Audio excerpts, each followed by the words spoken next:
Welcome to Share Your Light. We are here tonight. I'm really excited about this episode. It had me even rethinking the title of the podcast. The podcast is titled Share Your Light because we share stories of overcoming adversity, grief, just hardship, everything. These stories are meant to inspire people to understand that they can overcome the challenges that they're facing in life. But when I was thinking last night, getting ready for this episode, I said, I need to call this episode therapy because I'm about to get some therapy with Miss Giovanna today. I don't know about you guys, but there's been so much going on in the world that, it can be overwhelming. It can cause anxiety for somebody who previously did not have anxiety. So I think that this episode is going to really touch some hearts and help some lives. So welcome, Ms. Giovanna Geathers, the founder of the Breathe Movement. The Breathe Movement is a Facebook group that offers hope, inspiration, and restoration of the souls. And also, Giovanna is the founder of the Breathe magazine. Welcome, Giovanna. Thank you. And thank you for having me, Rakaya. Thank you. Giovanna is a licensed therapist, and she also has a book out, and that is Why You're Still Single, correct? Why Am I Still Single? Yes. Why Am I Still Single? And her second book is about to go live for pre-orders very soon, and that one is called Epiphany. Yes. And I'm really excited about these. I read the Breathe magazine last week, and it is so good. It is so good. Yes, I really loved one article that stands out to me. I don't know who wrote it, but Play to Win, when she just compared life to a deck of cards. That was really, that resonated with me. It was really good. And then, of course, the article, which was a Q&A, talking to you about your initiative and why you started the Breathe movement. Can you tell us a little bit about why you started the Breathe movement? Yeah, I mean, honestly, I think it developed into a movement kind of on its own. I certainly started out doing breathing sessions and teaching deep breathing techniques to a lot of my clients, especially those who were struggling with depression, anxiety, panic, just really feeling stressed and overwhelmed, and honestly, like they couldn't breathe. And so it kind of started from there. And then I developed the Breathe Facebook group, as you shared. I also have the Breathe shop, which I sell aromatherapy products as well as like inspirational t-shirts and things like that. And then I started having the Breathe Women's Retreat. And I hosted my first retreat in 2017. I live in South Carolina. And so this was about 40 minutes away in the mountains. And I had 32 women, almost all of them women of color, sign up and go for this day-long retreat. Women that had never really done anything like that. We did a lot of indoor-outdoor stuff. And from there, it just continued to grow and the retreat continued to sell out.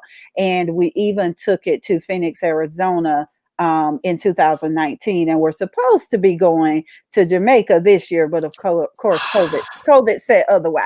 So but yeah, so that, and then we also do the Breathe Women's Conference, which everything I do is really designed for healing, upliftment, uplifting women, and again, just really living from the inside out and getting behind the mask, taking our mask off and letting people see who we really are, letting people know and interact with our authentic selves instead of our relationship representatives. So that's kind of how it started. Yes.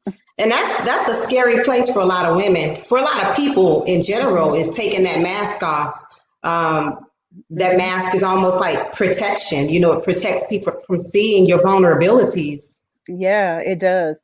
Until you take it off willingly, and you realize that your strength is in your vulnerability, that your vulnerability is not your being exposed. It's actually, it strengthens you, it liberates you.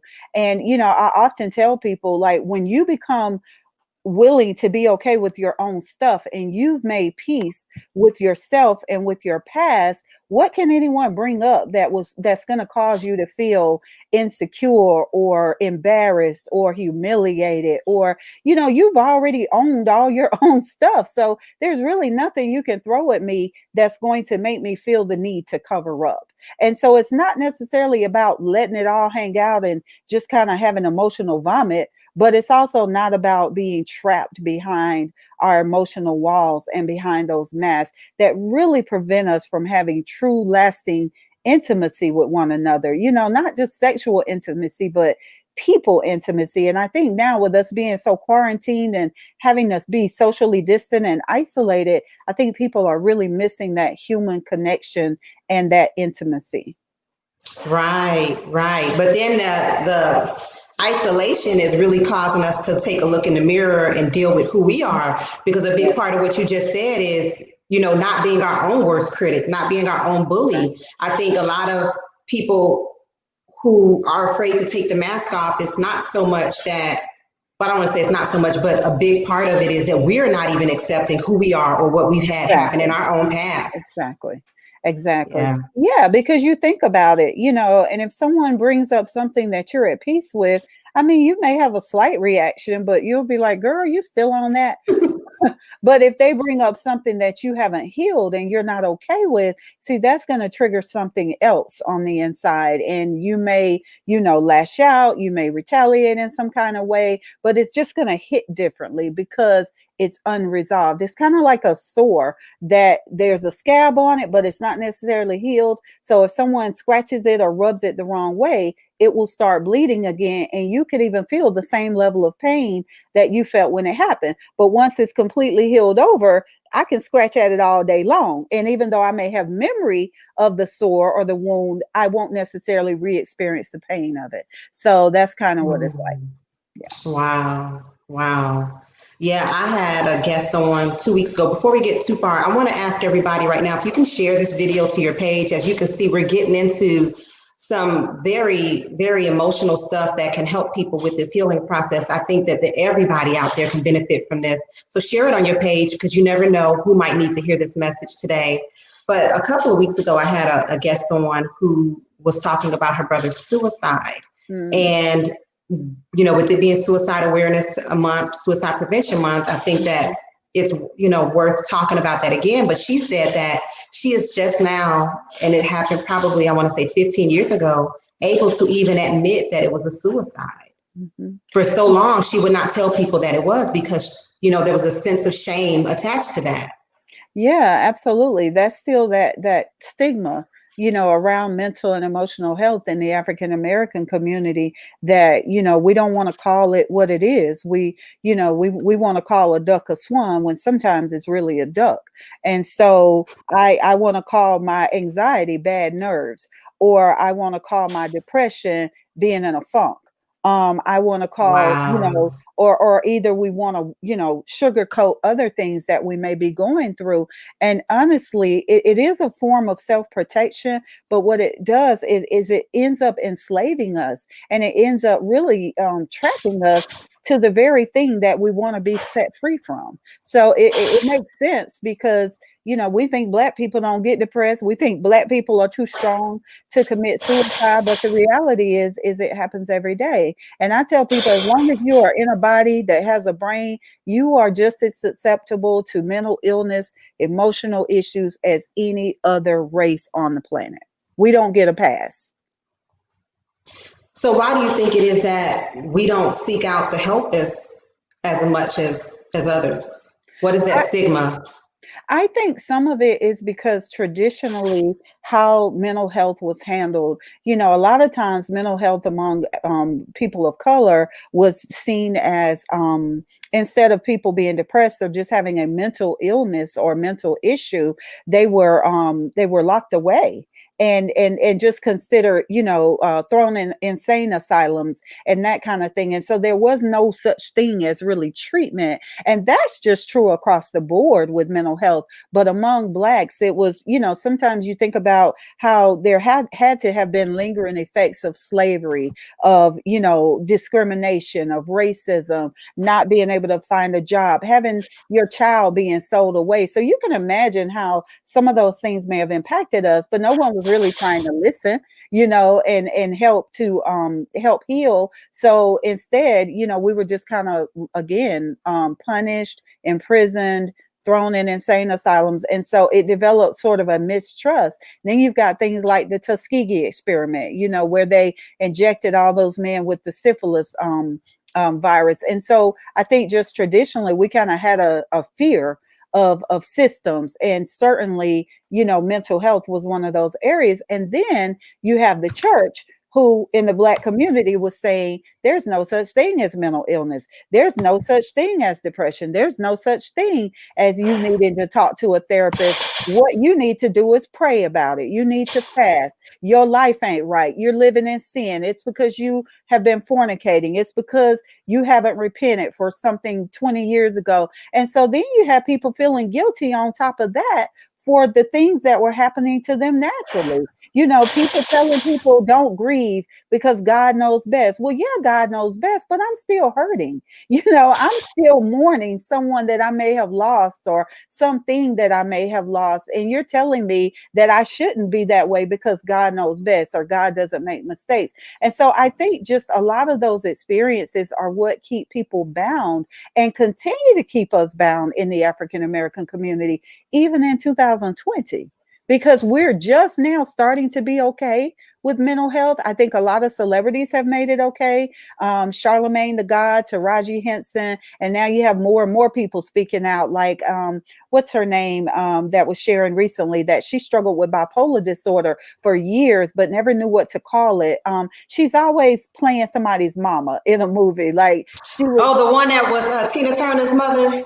Yes, absolutely. Oh, I didn't know Yes, that. she struggled with bipolar disorder, and Jennifer Lewis, I think is her name. And Okay. she was sharing how she was having these manic episodes and these really depressive episodes, and that she just thought, she was just kind of out there and flipping out. She didn't realize that it actually had a name and that it was the result of a chemical imbalance. And so some of that not wanting to accept it also kind of keeps us not knowing and keeps us in ignorance to what really may be going on, which is why you can have people that can commit suicide and people say, I didn't even know they were going through anything, and sometimes it's just because we don't want to see it. We want to make it be something else, or we see a teenager that's depressed and we say, oh, she just going through teenage hormones, when it really might be something deeper. And if we take the time to inquire, then we may find out that there's something going on more than just teenage hormones.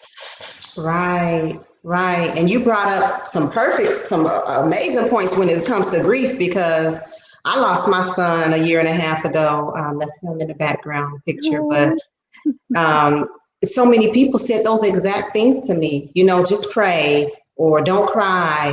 Or when I was going through a phase where I wasn't hungry, it was like, well, you just got to eat. And they just putting food in front of my face like this is going to make me eat. If I'm depressed, if I'm going through this, withdrawal, and understanding that my life is completely uprooted.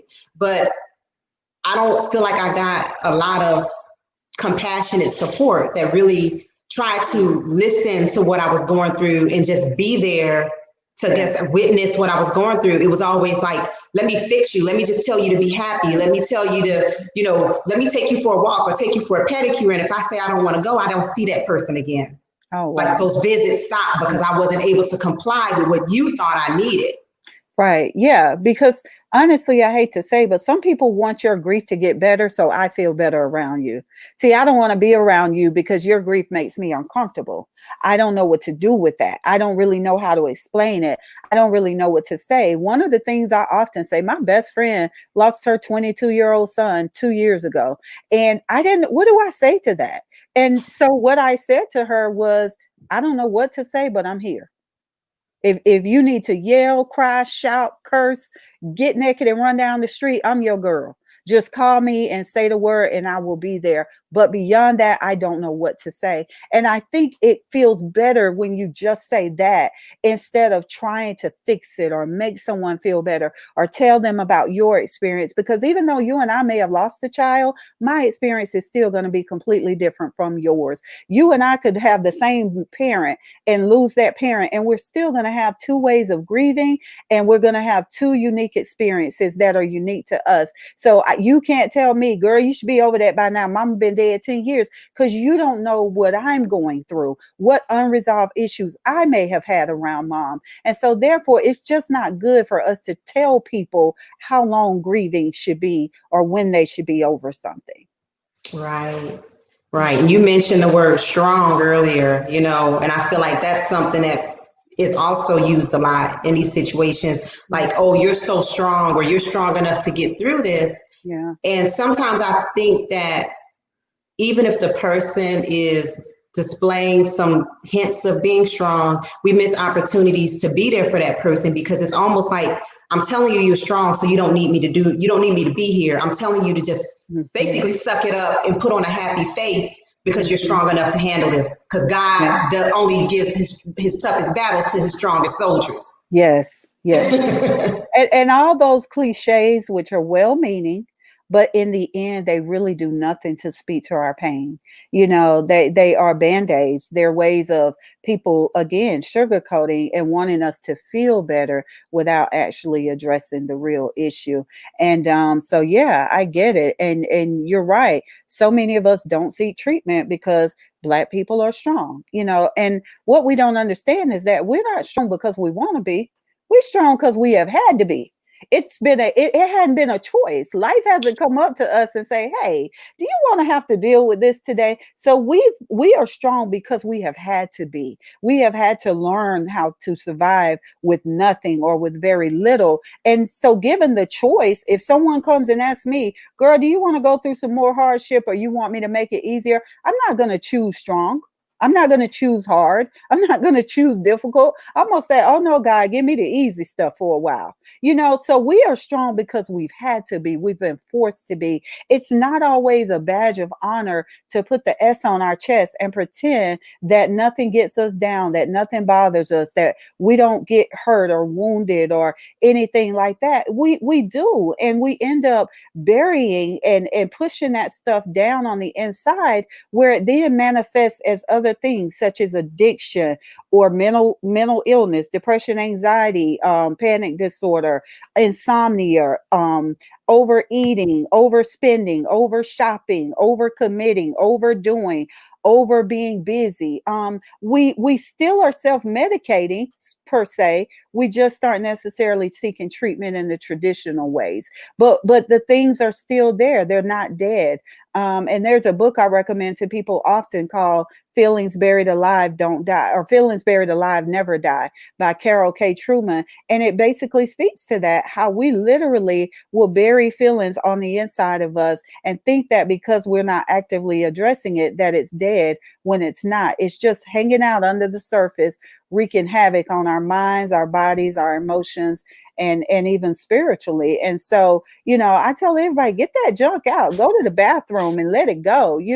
Stop holding all of that stuff in and being emotionally constipated when we were never really meant to hold on to all that stuff. I truly believe now everything is meant to continually be in circulation. So I have an experience. I'm not meant to become that experience. I am meant to have it, get the lesson from it, grow, and let it go and move on. But because of fear, because of, old programming, mental conditioning, we believe that we have to hold on to it. And as Black women, we believe we got to carry those burdens. We're like mules. Yeah. Right. And the trauma that we experience sometimes, like for instance, if someone reached out to me earlier and they're younger, they're an adult, but they're a young adult. And the trauma that they experienced was in their childhood, but they were living in their parents' household. So they had to, not deal with it. They couldn't deal with it. Okay. So I'll just tell you some of the specifics. And she said that her stepfather was not a good husband, was cheating on the mom. So the mom started taking her anger out on the child, physically abusive towards the child. And so the child held that all in and never really dealt with it, but has in turn had some anger issues, some episodes where they lash out at people, but also anxiety around their birthday. They cry every birthday because they feel that they were always told to stop being attention hungry. So now as a young adult, they don't want attention on their birthday, but even though they want it, they don't know how to express it to the people that they're in relationships with now. Yeah, yeah, I'm not surprised. I mean, so much of what happens to us in childhood is what we continue to live out in adulthood, and if we don't resolve those earlier issues, then we're just going to see them continue to show up, at work, in our finances, in our relationships, and even in our health and in our emotions. We're just going to see it continue to recycle itself, and again, just kind of continue to control our lives. It controls what we do and whether we show up for ourselves and how much risk we're willing to take, or are we willing to make that phone call that could further our career or get us to that next level. And so that's why I'm such a big advocate of therapy, because I'm like, people do not have to suffer in silence. We don't have to stay stuck and broken. It is not a badge of honor to be broken and to be able to tell people all of your woes and all of your stuff that you've been through. I want to hear how you got over it, how you overcame it, not how you're still going through. Right. Yeah. So, what would you say to someone like that if they're afraid to seek therapy? I would have them to really weigh the cost. There's a cost either way. Yeah, therapy costs money. Fortunately, nowadays, though, most of it is covered on your insurance, or if you even have like state Medicaid, it pays for therapy. Or companies that have EAP, employee assistance programs, you can get 5 to 8 sessions free of charge. It doesn't even go on your insurance, so you don't even pay a copay or a deductible. But then even after that, if you want to continue, you can also use your insurance and your copay, and you may have a $10 or $20 copay or whatever. But I would just say that you've got to weigh the cost, because there's a cost to continuing to stay stuck, and to stay broken, even though there's a cost to addressing it. Yes, you may have to come out of your comfort zone. Yes, it may feel, uncomfortable and unfamiliar to you. But again, which one are you willing to pay? Are you really willing to sacrifice the next 20, 30, 40, 50, 60 years of your happiness, of not being able to be in the sunshine and celebrate your own self? Or, let me hold on to this thing and just stay over here and stay silent and hidden. So there's a cost that we're going to pay either way. You just got to decide which one you're willing to, which one are you willing to pay?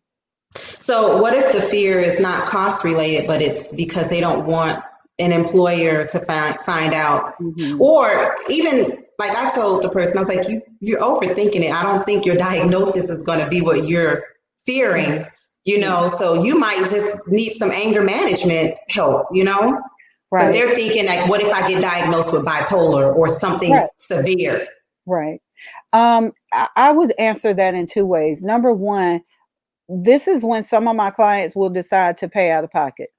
Because when you pay out of pocket, your treatment is between you and I. Your company cannot Mm, request a copy of your records. You are bound and protected by the same HIPAA laws that your doctor, they can't call your doctor to say, do you have an STD? Or are you HIV positive? So those wow. same laws that protect, also protect in therapy. Now, if you are going through your company's EAP program, or you're using managed care, which is your insurance, yes, legally they do have a right to request copies of your records. And there are situations where, I have heard of, it has never happened to any of my clients in 8 years, but I have heard about people, having that kind of be held against them.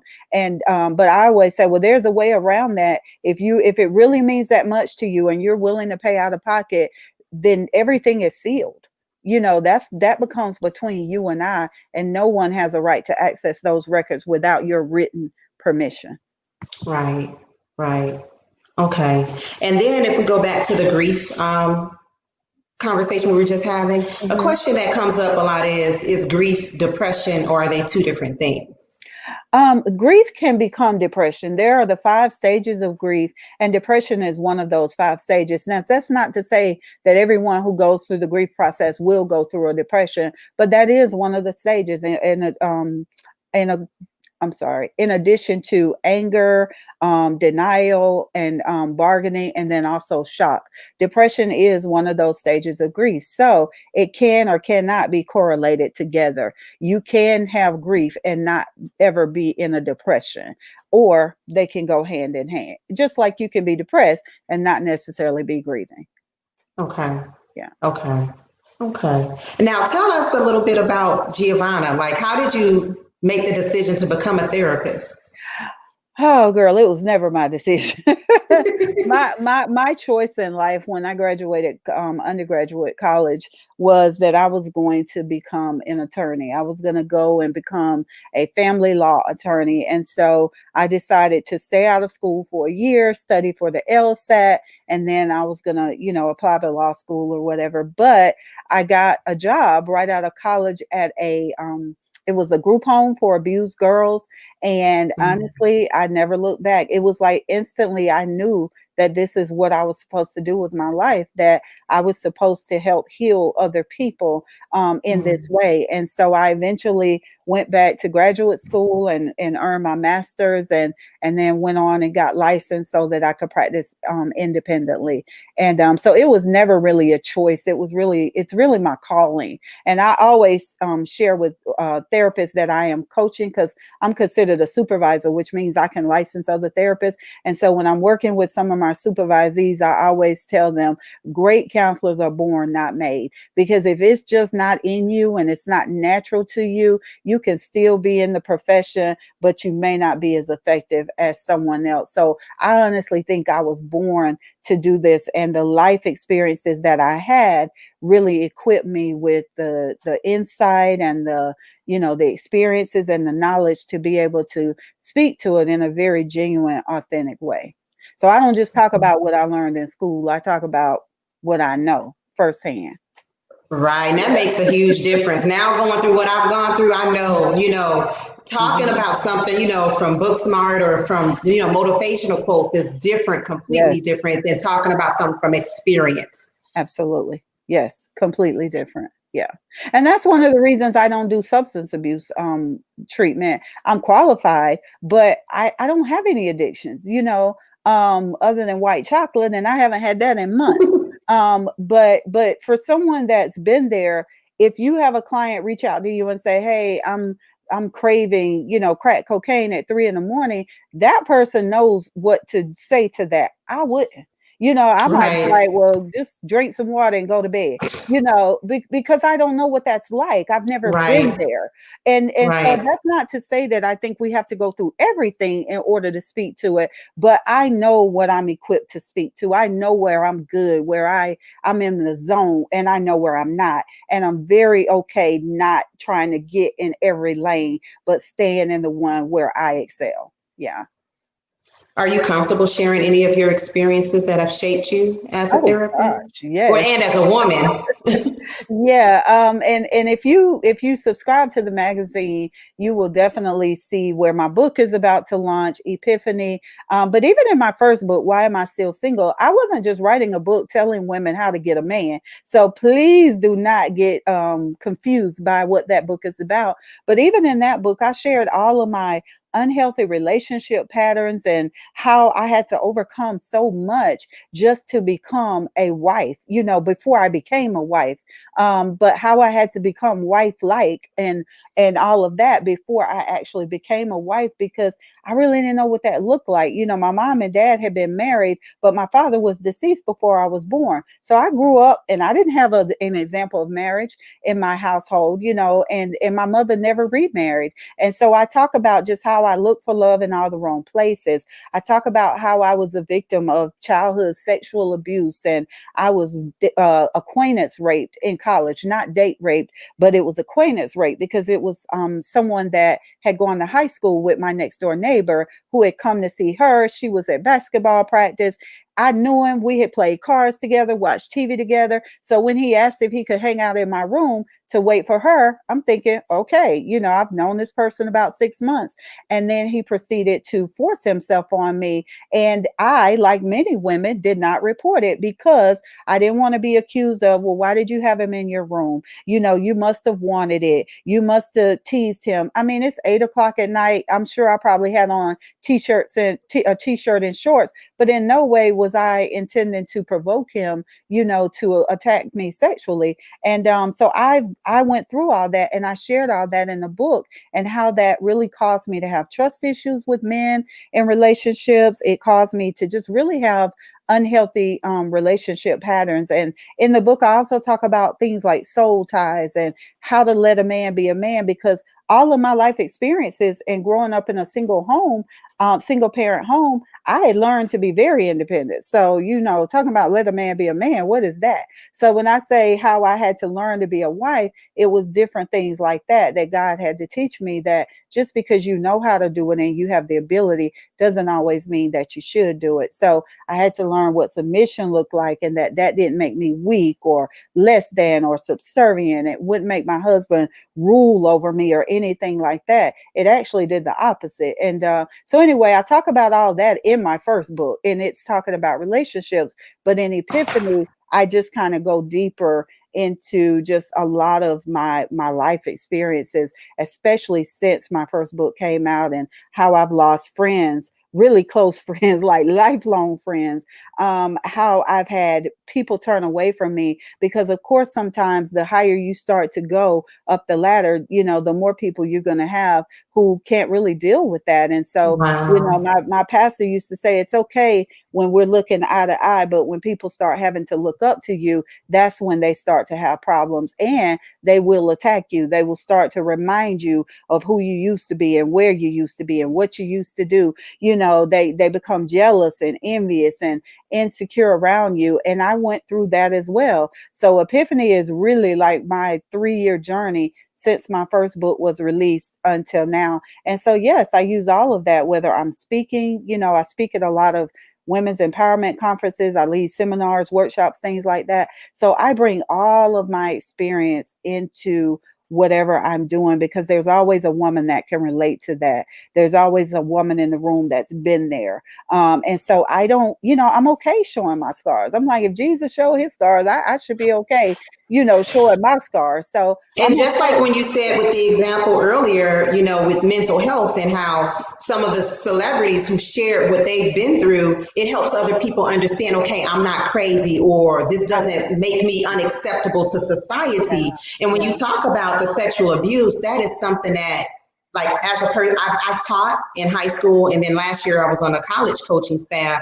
And I know that that is something that young females experience way more than people talk about. And when I absolutely. did a lot of talking before, I know that the statistic was like 1 in 4 Mhm. young girls have had some sort of sexual abuse in their life. And it's something that causes trauma, that Yeah. causes other issues that might lead to something that they need therapy for. Absolutely. And there's so much shame that comes as a natural result, which is what kind of held me back for years from sharing my story. So I would tell close friends and people who were in my inner circle, but when I put that in my book, and I literally had older women in my family saying, "Oh my gosh, how did you have the courage to share that? I went through it too." And they were in their 60s and 70s and still had never disclosed what had happened to them in childhood. And I had other women that were just reaching out to me because their daughters had gone through it, or men whose daughters had gone through it, or sons had gone through it, because it does happen to men too. And so people were sharing how my willingness to be vulnerable had given them permission to also be vulnerable and start to address their own secrets and their own past. And so again, that's why it's so important for us to be willing to share. I'm not talking about getting on Facebook telling all your business and every problem you have and every crisis you go through, but I'm talking about in a very real, intentional way, that when you're called upon to share your truth, that you are willing to do that, because you don't know who is going to be set free through hearing your testimony and what you have been through. So I'm always willing to share that. And I share it now without shame, or I don't feel embarrassed about it. One of the things I often say is that you're healed when you can shake the hand of one of your perpetrators without wanting to either spit in their face or run in the other direction. And when I was able to do that about 3 years ago at a family function, I knew I was over it. So there is a way of being over it. There is a way of being okay. You do not have to take that to the grave like many of our mothers and aunts and grandmothers and great grandmothers have done. And why a lot of people, become bitter and resentful because of that unhealed and unresolved trauma. Right. And I think one thing, did you ever get therapy? You Yes, spoke with a yes, therapist? Okay. yes. I think that's one thing that like social media interferes with, because like a couple of months ago there was this whole, like, we had this Me Too movement a few Mhm. years ago, but then there was another wave of it a couple of months ago, especially amongst college students all across the country, and they were posting about it. I'm trying to remember the hashtag they were using.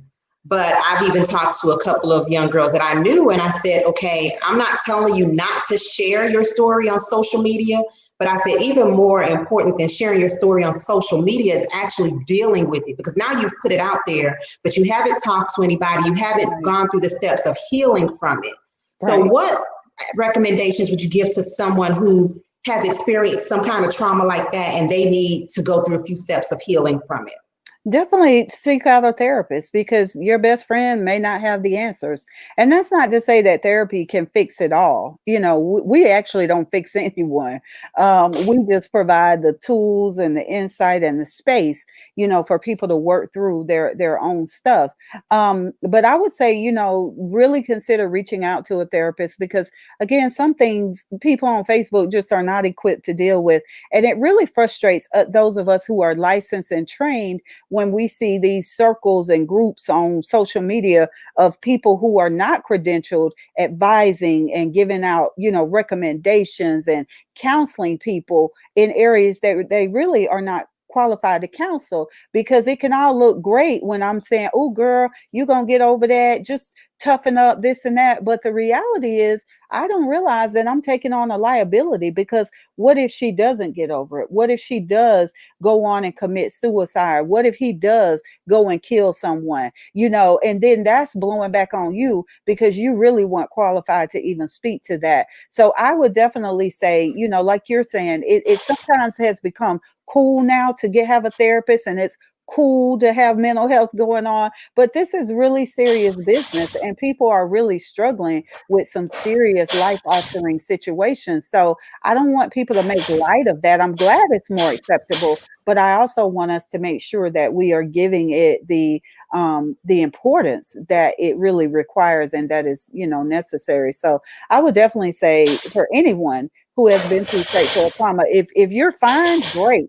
But if you are still struggling, if you're still engaging in unhealthy relationships and self-destructive behaviors, or you're going through cycles of depression and anxiety, or you just can't seem to get your life right, definitely go talk to someone. I am legally bound not to disclose your business.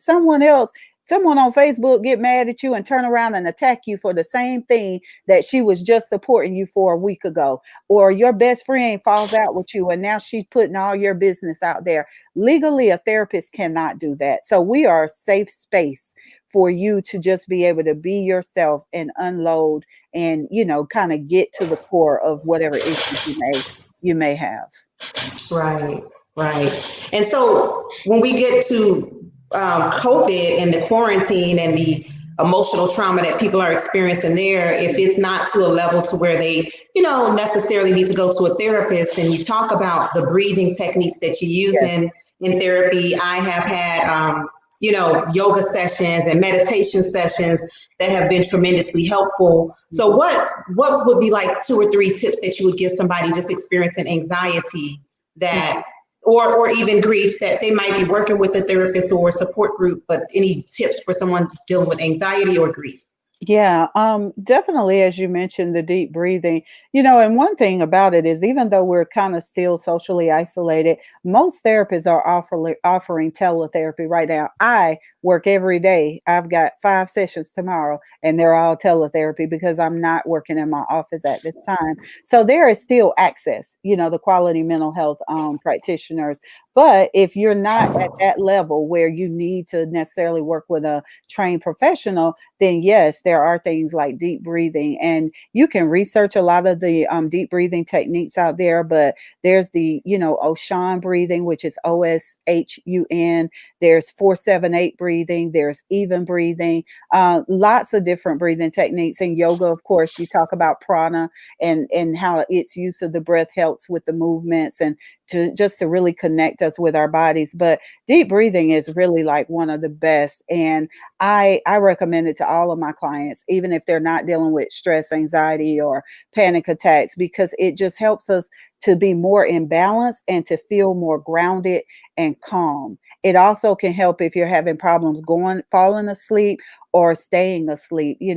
Other benefits of deep breathing: it reduces blood pressure, it improves our immune system and our digestive system. We talk about how disease is or stress is the underlying root to all this dis-ease. Dis-ease is when you are not at ease, when you are constantly hyper aroused or, in a state of crisis or fear or panic or whatever, and you're not at ease. And that's what allows disease to kind of come in and affect people. So whatever it is you need to do, self-care, going for a walk, exercise, relaxation music. I tell people there are tons of videos on YouTube for free where they can walk you through guided meditation. They can walk you through deep breathing exercises. You just have to do the work. It will not work if you don't do it. I don't care how many techniques I throw out there. Right. If a person doesn't use it, it will not work.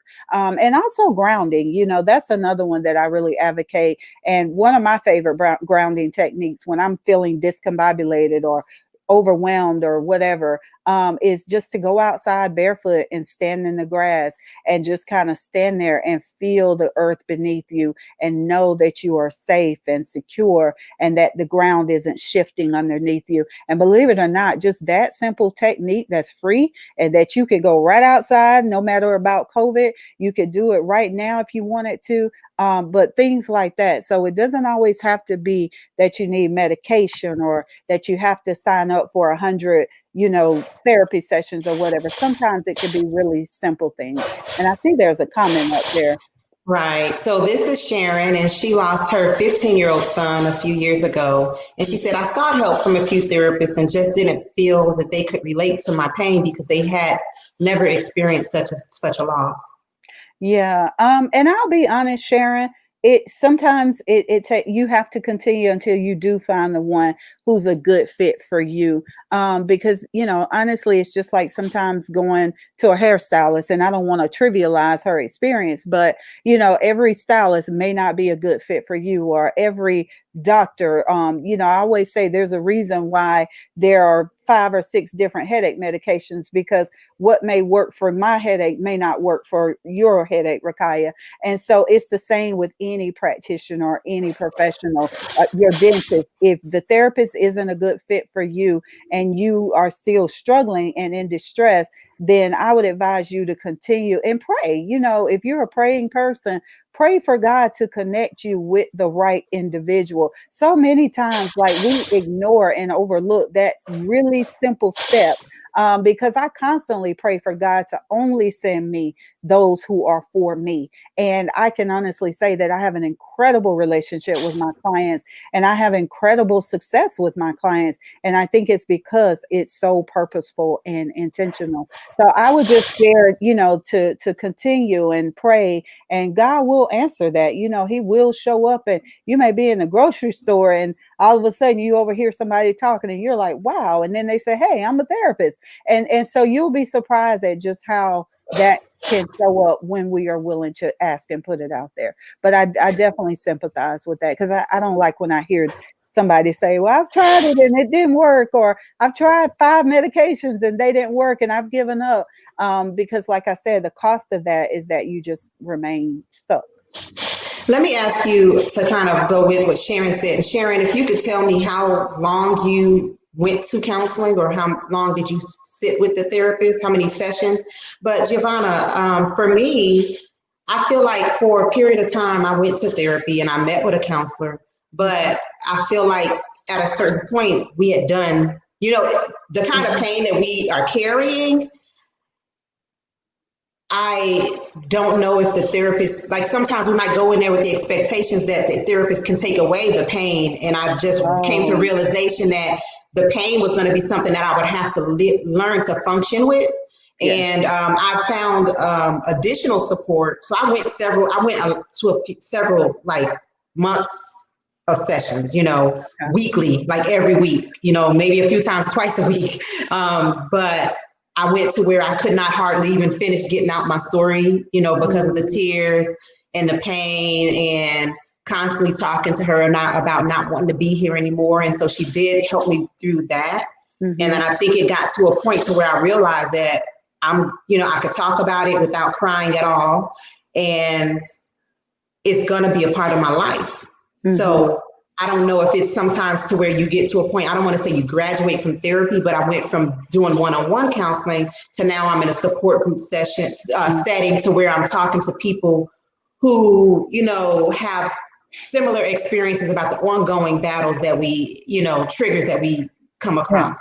Yeah. Is that kind of normal? Yeah, that's very normal. And I often have individual clients that I refer for group or support groups because sometimes it takes all that, it takes a combination of different things for people to kind of get where they want to be. And I love group. I'm gonna be honest. I absolutely love the power of groups because I did a group for survivors of sexual abuse. And even though I was technically the expert in the room, when I tell you there were times when I really didn't even need to be there, because someone who's there where you are can speak to that thing in a way that I couldn't. I had done my work. I had kind of put my stuff in the back. And even though I could relate, I still couldn't relate as someone who was right there in the trenches. So when you have things like support groups, those are great because it's people that are where you are. And don't, discount because someone hasn't had that experience or whatever, because you will be amazed sometimes at someone's ability to be able to really speak to and address your pain. But you also made a very good point that, I'm sorry, I lost it. You made a very good point about, gosh, I lost my train of thought. You were talking about her, how many sessions did she do? And you had graduated to a point to where I can talk about it without breaking not down completely to fix it. That's what it was. Oh, yes. Yes, we are not there to make it feel better. I have people that will call me whose husband just walked out 2 days ago, and they call me and say, I need to be in therapy. And I'm like, there's really nothing I can give you right now. Sometimes we got to go through it. We have to feel whatever we're feeling that we don't want to feel. And so I can sit and I can nurture and I can provide support and empathy, but I can't remove it. I can't make it hurt less.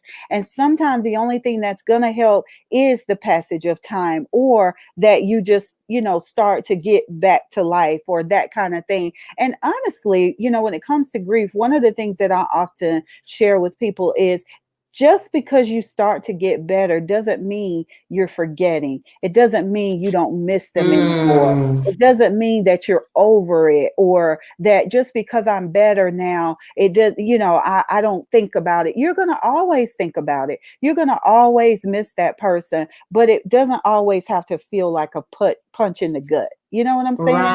Right. And something you said that it's the passage of time, but earlier you said it's doing the work too. And it's the combination of those two things. Like time by itself isn't going to fix it. Some people are like, well, it's been 3 years and I still feel this way. But have you been doing the breathing techniques? Have you been doing the support groups? Have you been doing the meditation sessions and the grounding? And I can speak from personal experience. Like, I know the weeks that I go without doing those things, I feel myself going, sometimes going back into that hole. Yes. But when I'm able to be more at peace, like, and I'm not to a point to where I can say, I'm completely happy now, but I can say that I have peace, and I feel like that's progress for me.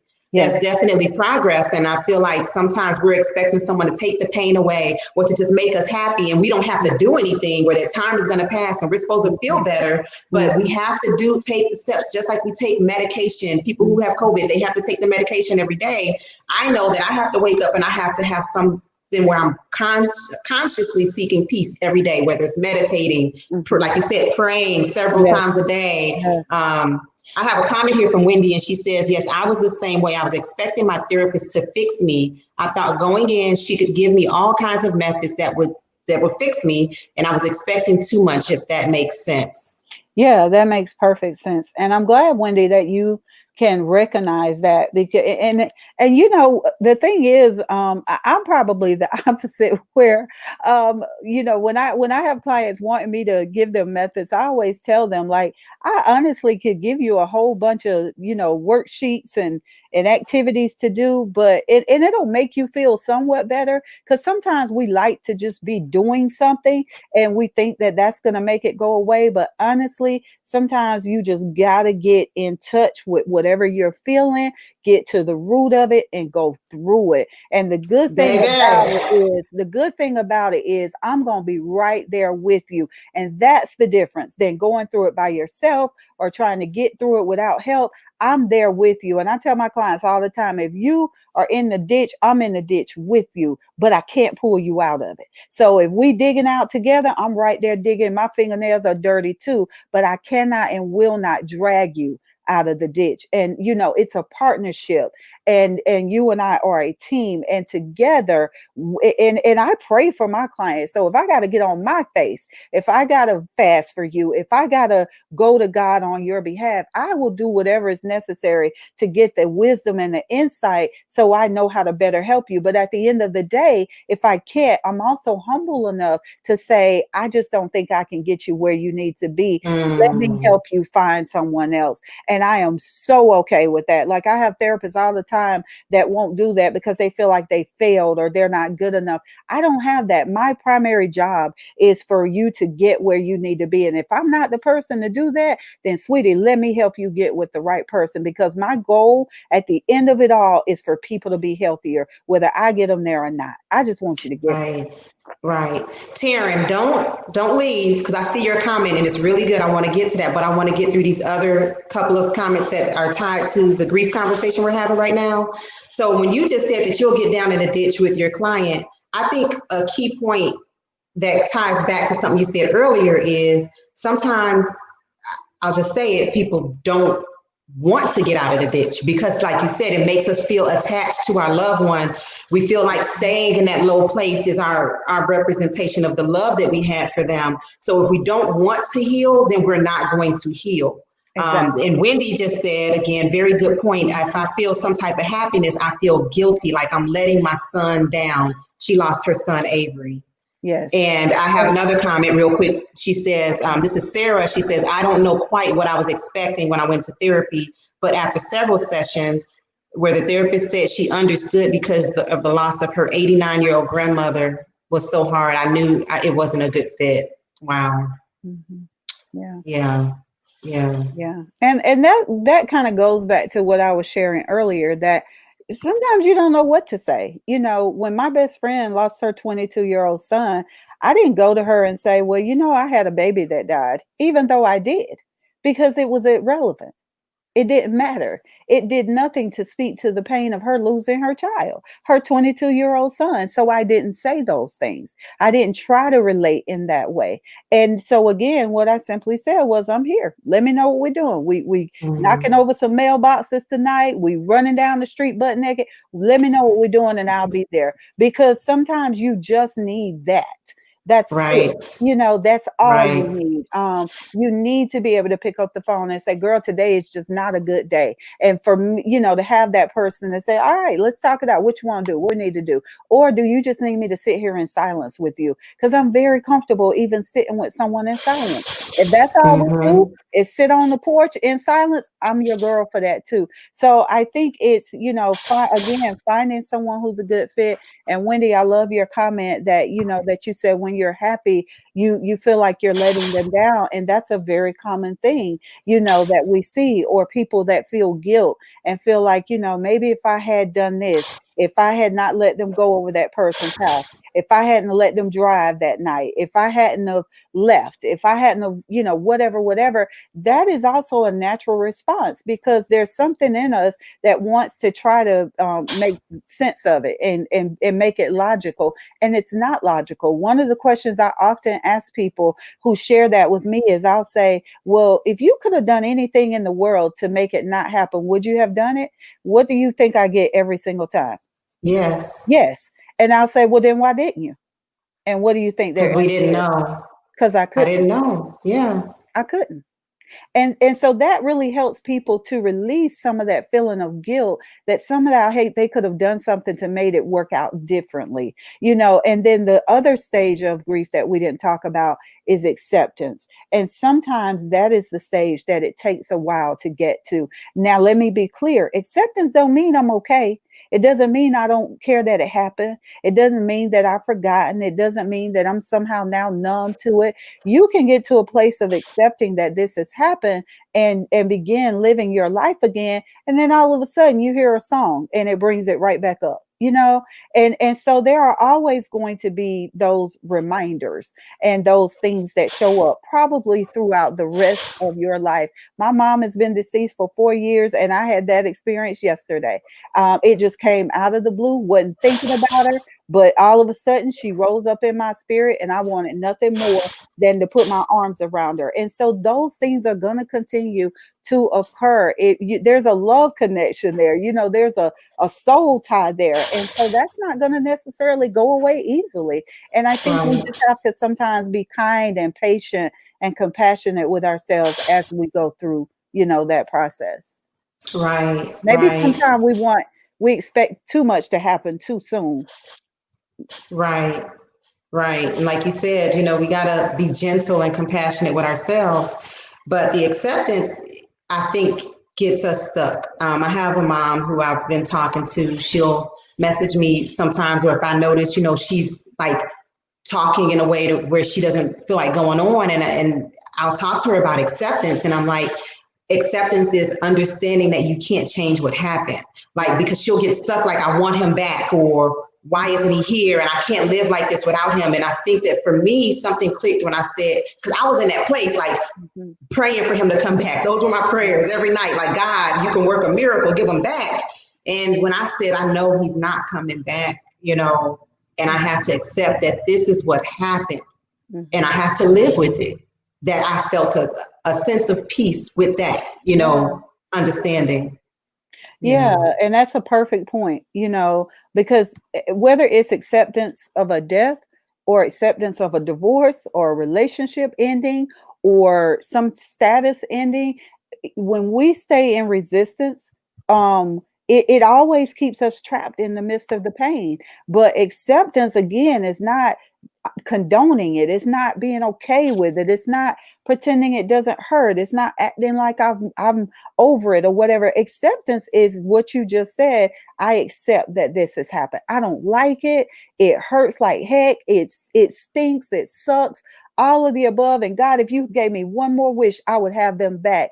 But I accept that this has happened. Even when I'm working with survivors of rape or sexual abuse, that's the thing I also have them to say. I need you to accept what happened and state it aloud. And when people do that, you will be amazed at the liberation that comes just from acknowledging that it happened, instead of people pushing it to the back and doing whatever we can to avoid it. But when they say, you know what, you're right, I was raped, I was molested, I have people all the time that will say, well, I was never molested, but my cousin did rub on my breast when we were sick. Well, you were molested, and again, sometimes it's the shame of it, it's the weight of what we think admitting it will do to us. But what we sometimes find out is that that is the way through, and that's the thing that can help start the process of healing and setting us free. Right. And releasing the guilt. When you were talking, I'm mirroring the two things because I've worked a lot with students who've gone through like sexual abuse and then working now with parents who are going through grief. I think the guilt and the self blame because you have Yes, people who've gone through sexual abuse and it's getting them to that point to where they can verbally say it was not my fault. And then the exactly. same thing with parents going through grief when we can get to that point to where we can say, like you said, there's nothing else that I could have done, Right. that is where a Right. sense of peace comes Yes. when we Yes. release that self-blame. Yeah. And but you talked about faith quite a bit in this last few minutes, and I really love that you went there. Like as a therapist, you say you'll get down and you'll pray with your clients, and that's how my therapist was too. She would pray and give me scripture and things like that. But I think that faith is separated from healing a little bit too much in society, but I think they go hand in hand. And Taryn's question leads us right to that. She says, I love how, as Christians and as anybody, that's religious, we can accept the fact that we have mental illness or depression. And she says, what if you try to pray away the depression and you feel as if it's not working? Great question, Tara, and I could kiss your face. Because, like I said, sometimes this is one of the toughest areas for us as psychologists or psychotherapists or psychiatrists is that when it comes down to the church. And people think that if they come see us, then that's somehow going against God or going against religion. And I say, if God created everything, he also created psychology. God invented mathematics. He is the creator of all things. And so psychology is one of those things. And if I had diabetes or high blood pressure or cancer, I'm going to go and take my insulin and my blood pressure medicine and get chemo. And I'm never going to stop to question my faith about that. I'm not going to go and say, well, God, maybe I just don't have enough faith because I still have this disease. I'm going to do what I can in the natural while I continue to pray. And it's no different than seeking someone for depression. Because maybe God has something else for you. See, sometimes we got to stop trying to control and predict, because I'll tell my clients when they come see me, I'm really not interested in just helping you get undepressed, which isn't a word, but I make up words. I'm not really interested in you being unanxious. I'm interested in birthing you into your greatest self. And so sometimes you coming to me for depression is the thing that helps us unlock something in another area. And so when you talk about, I prayed and God didn't take it away, because sometimes God knows processes that need to happen. And if I just remove it, then maybe you wouldn't get the benefit of the other thing that I need you to discover while you're going through the process. And that's why we have to trust the process and we have to trust God. Even when it don't feel good, even when it's not the way I want it, even when I don't like it, I have to be willing to go through, because I don't know what is going to come out on the other side of this for me. Yeah. Right, Job didn't want to go through it either. Let's be clear. Okay. right. But God knew Job could not only handle the test, but that Job could handle the assignment and the double blessing that came as a result of it. So yes, sometimes we are going to go through, y'all. There's no way to bypass it. Nobody gets a pass. I'm a therapist. I don't get a pass. Pastors don't get passes. Priests don't get passes. Congressmen don't get passes. Nobody gets a pass. We all have pain and things that we go through and endure. And, one of my favorite sayings, even though I am a Christian, is a Buddhist saying that pain is inevitable, but suffering is optional. I'm going to go through Right, stuff. I'm going to go through right, stuff. That's going to cause me pain, but I don't have to suffer. That part right, is optional. And so as right. we think about that, allow yourselves to feel what you feel. Allow yourself to go through whatever you're going through. Get help if you need it. But also just be willing to say, you know what? I'm going to suffer. I mean, I'm going to have pain, but I ain't got to suffer. And I see where Bianca is saying Elijah either. Yeah. Yeah, yeah. And I think, Taryn, going with that question, going back to what Giovanna said earlier, too, it's a combination of everything, the praying, the therapy, not Yes. being afraid to seek out the therapy, but also practicing the breathing movements, Mhm. doing your daily, come up with a daily routine that Yeah. helps bring you peace. Yes. Because praying it away is not going to work, alone. It's a Right. part of a process. And the Yeah. whole process goes together, just like with baking a cake. If we bake a cake and we don't put any baking soda in it or baking powder, that cake is going to be flat. And we're going to say, well, I Exactly. use eggs, I use butter, I use flour, I use all of this. It's supposed to be bomb. but you forgot one key ingredient. So perhaps your breathing exercise is that key ingredient. Right. Perhaps the prayer is the key ingredient, but all of it works together for the good. Exactly. And One, sometimes your yeah, diet, sometimes it's your diet, sometimes it's hormonal. The gut is considered the second brain. And sometimes people are struggling with depression because their diet is off, their digestion is off. And so, I send clients to get their hormones checked, to get their iron checked. We talk about natural supplements and lifestyle changes and different things like that. So as you're saying, I use a very holistic approach. And I think that's an approach we can, attach to anything that we do, that it might just not happen in this one area. When I'm trying to lose weight, which is right now, I can diet all day, but I also need to exercise as well. And I need to not only watch how much I eat, but what I eat, because I know I'm prone to gain weight when I eat more carbs. So I don't only eat less carbs, I got to change that and eat more protein. So you're right. I think it's a very systemic approach to our healing process. right. And so Taryn follows up and said, yes, it's definitely a process. I'm taking all this down. I'm just tired of speaking to others and they make me feel as if there's something wrong with me or my faith. Yes. Can I address her, Taryn? There is nothing wrong Mm-hmm. with you.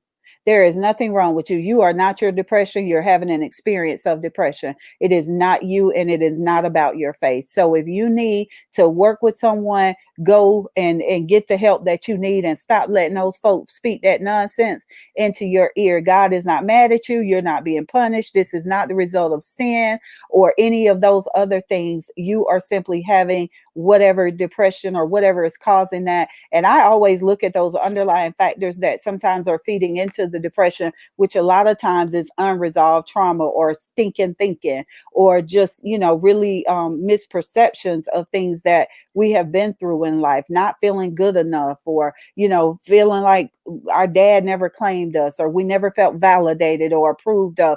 All of those things can go into helping us understand why we may be having an experience of depression. But you are not your depression, and there is nothing wrong with you, my dear. You are a child of the Most High God, okay? And He is Right, not forsaking you. right, right. Amen to that. And I think sometimes too, we have to be careful who we're talking to about what we're going through, because sometimes we're talking to the very people who are at the root of the problem, because some of the trauma that we experience is coming from childhood experiences. Mhm. And it could even be our parents that are causing us additional pain. And we talk to them about it, and then they're telling us it's our fault, but it's things that they didn't necessarily help us with. That, there are plenty of young girls who went to their mothers and told them that they were being abused, and that was overlooked. There are plenty of young girls who went to their mothers for other things, and those things were overlooked. So do you Yeah. want to address that at all, Yeah, Giovanna? definitely. You're right. It happens all the time.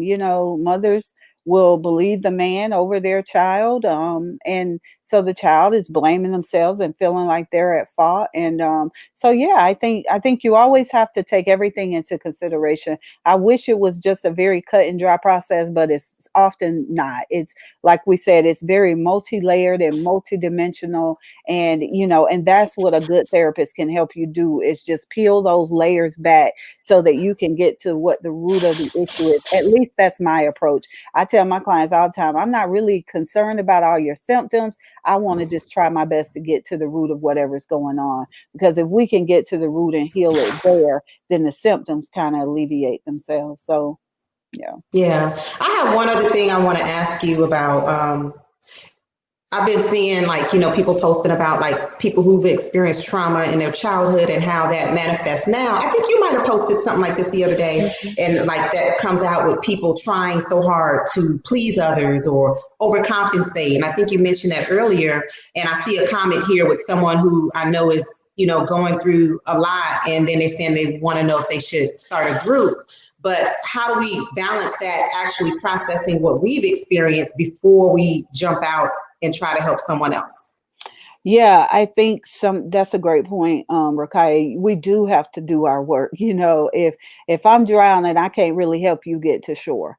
and so I might need to get to shore to safety first and then come back and try to save you from drowning. And so oftentimes we're well meaning, but we may jump in before we're ready. But yes, I think that if you are led to start a group and you feel like you have done your work, then by all means, if there are people, because there may be people out there that won't resonate with my voice that are going to resonate with your voice. So there can never be too many, too many people that Right. are out here working to try to help people, heal and get better. But also know what you're taking on, even from a spiritual perspective. We don't talk about this a lot, but I have to do cleansing on a regular basis because I take on a lot of heavy stuff from people that I'm working with.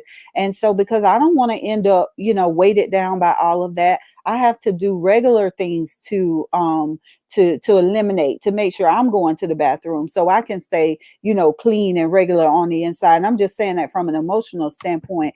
But, there are things that I have to do to make sure I'm going to be able to be my best for my family, for myself. And so, just keep in mind that you also, even though you're starting the group, may still need someone for you to go to, because, Right. if you put it out there, you are going to have those people that are ready to dump all their heavy stuff onto you. So just be mindful of that. That's a beautiful point. The therapist still, like, even if you watch movies, a lot of times therapists still have a therapist that they go to. I know on How to Get Away with Murder they did, and Elise had her therapist. Yeah, we are really advised to have a therapist, and even though I'm not going actively anymore like I was, if I needed to, best believe she on speed dial, and there's no shame in that, But yeah, but I also, like I said, I realized that I wasn't shedding, after I had been in business maybe 3 years, and I was like starting to feel really burned out and fatigued and drained. And it was because I really wasn't releasing all of that. I wasn't necessarily taking it on or taking it home. I just wasn't getting rid of it, because I thought Hmm. that in order for me to care, I gotta, carry all this stuff. And one of my favorite sayings now is, honey, we got to learn how to care and not carry, because I can care about you all day long and what you're going through, but I don't have to carry the weight of it. So Wow. yeah. Yes. Yes. And then Wendy says, family especially hard to deal with. I cry over Avery, her son, and I'm told to stop, that he's in a better place. I know my son's in heaven, but he's still not here with me. Yeah. And then, Wendy, they have not walked in your shoes, and frankly, you would not want them to. People say cliche things with no meaning behind it. And I worked with psychologists, and I would see them counseling each other. Okay. Yeah. Yeah. Yeah. Yeah. But wow, this has been so helpful. My father and my sister both lost a baby at birth. Even though my son was 14 years old when he passed away, you would think they would have at least a little understanding, right? Now, Giovanna, how old was your baby that you lost? He died at birth. Well, not right at birth, but about an hour and a half after birth, full term. Hmm. Wow, and I think Yeah. that's something else that I have several moms who initially would reach out and they would say it's almost like they discredit their loss. And I think that's something that we have to stop, because like you said, every loss is different, and I'm not going to compare mine to someone else's, but everybody has their own pain, you know? Exactly. Exactly. Yeah. Yes, I agree, and when I work with women that have had miscarriages, at 3 or 4 months, and, somebody's wondering like, well, why are you feeling that way? You didn't even, give birth. And it's like, are you serious? A loss is a loss. I mean, people feel lost from losing their pets, or again, from losing their independence. Maybe they've become paralyzed, or, handicapped in some other way, or lost their sight, or something, lost their job. And so now they can't provide for their family. So, how we deal with loss is an individual process, and no one can tell us how to go through that or how we should feel as we're going through that. But I do want to say, thank you, Karen. I do want to say that people, I do believe, are well meaning. They just don't know any better. They don't know what to say. So they just say what they've heard before, or what somebody has said to them. And, when my baby brother was shot and killed in 2007, and left in the street, and we still don't. It's still unsolved. And I remember all those things that people were saying to me, and I'm looking at them like, what? I mean, that's not helping me. And that's when, God really spoke to me and said they're really well meaning, and they're just trying, to make you feel better. And my best friend, who I told you lost her son 2 years ago, is the one that said to me, I don't know what to say to you, but I'm here. And that meant everything. I was like, that's it. That's all I need. I don't need you to say anything else. I don't need any scriptures. I don't need any quotes. I don't need any cliches. I just, that's all I need. I don't know what to say to you, but I'm here. And that made it easier for me to be able to say that back to her. I don't know what to say. Again, I lost the baby, but I still can't say I know what you feel. So I don't know what to say, but I'm here. I think that right there. I feel like if we could put that in little message in the bottles and give that to everybody, but those are the kindest things that help me and other people, that I've talked to. They say people just being there. It's not so much what you say, it's just your presence and the fact that they have somebody there that loves them enough to sit through the discomfort with them. Mm-hmm. That's all we need. Yeah, Karen is saying that's all we need. And she's Yeah. saying, just say something, just be like, I'm here, I'm here for you. But you don't Yeah. have a solution because there's nothing you can say that can Because take the pain away. I don't have a solution, right? So I don't want to pretend like I have a solution or I can make it better. And sometimes people look at me, but you're the therapist, okay? But I'm not God. I mean, come on now, So yeah, and I guess that's just part of my humility is to just say I don't know what to say. I don't have an answer Right, to that. I'm sorry. right, I, right. I empathize with you. I'm sorry you're going through that, but I don't know what to say to it. Okay. Last thing I want to say, yeah, as you're saying exactly, we just need presence. Something that's resonating with me is like everything you've been through. So you've had experience these multiple experiences with grief, and you do work with people with grief, and then you've had these experiences with abuse or sexual assault, and then now you are helping people. Like you actually were led to do that group, which stopped you from going to law school, but led you to becoming a therapist. So for all of us out here who are going through our own individual pain, if you can talk about how pain and purpose are kind of divinely connected. Wow, that's a good question, girl. You on it tonight. I love that question because, one of the things that I decided was my pain will not be in vain. Mm. If I'm gonna go through this mess, there's gonna be a message that comes from it. I refuse. And I think that's just the fighter in me, that's just that never say die spirit on the inside, that if I'm gonna go through this mess, if I'm gonna weather all of this, if I'm gonna live with the impact and the residue of it, it will not be for naught. I will use it to help set other people free. The enemy will Mm. not win. He will not win. He will not get the glory for my life. God will get the glory. And that took me making peace with God, because it's very common to blame God, y'all. Let's be honest. Now, we didn't Right. wasn't nobody bold enough to say that tonight, but let's be honest. Let's put the cheese on the cracker. It is very common to blame God and question God and ask why and doubt our faith and all of those things. Those are very normal reactions too. So I first had to make peace with that, and understand that I wasn't under condemnation. I wasn't being forsaken. That God did still love me, even though I had had all of these experiences. He still loved me. And so when I was able to receive that, that brought such a peace to my spirit. And it really healed a lot of my wounds almost instantaneously, because like we were saying earlier, that guilt and that shame and that sense of condemnation that comes along with what we've been through really just kind of compounds the problem and exacerbates the pain of it. So for me, it was making peace with God. It was making peace with myself. It was making peace with even the people that had perpetrated things against me, not necessarily even going to them, making peace, but making peace on the inside of it, so that I no longer carried it. And as you were talking, and I was sitting here thinking, I was like, yeah, people probably are like, wow, she don't look like what she been through. And Right. and I don't have a magic wand, y'all. I don't have a crystal ball. I don't have God's, private number or anything like that. I just decided to turn my pain into purpose, that I would not be a victim. I would not continue to lay on the ground and feel sorry for myself. If you're going to take me out, you're going to take me out kicking and screaming.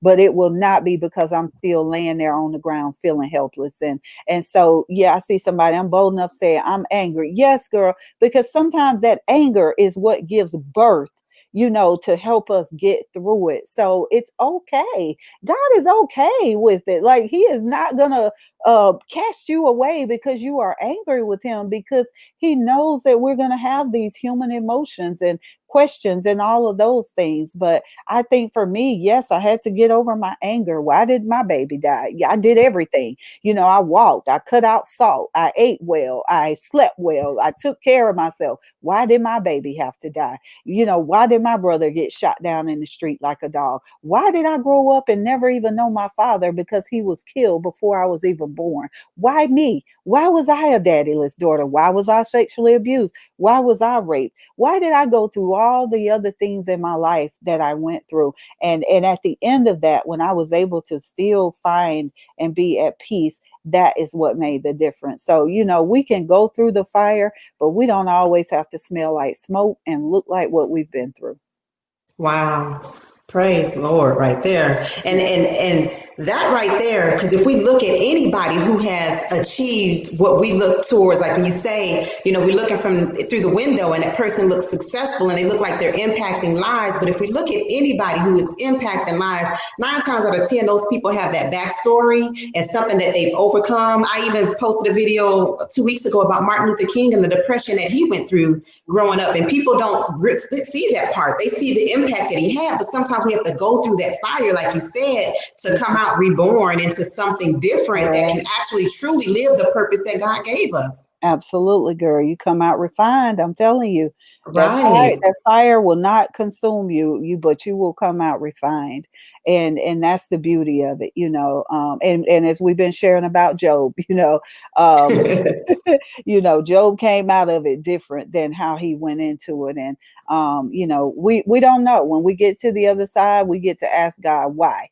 Why do good things happen, bad things happen to good It's good people? people. We get to ask. I tell people all the time, I can't answer that. Make sure you ask God. Put that on your list. And when you You meet in my God, head. I just said this morning, I was when you talking to meet myself, but God I said, I face to can't wait to face, ask God girl, some questions.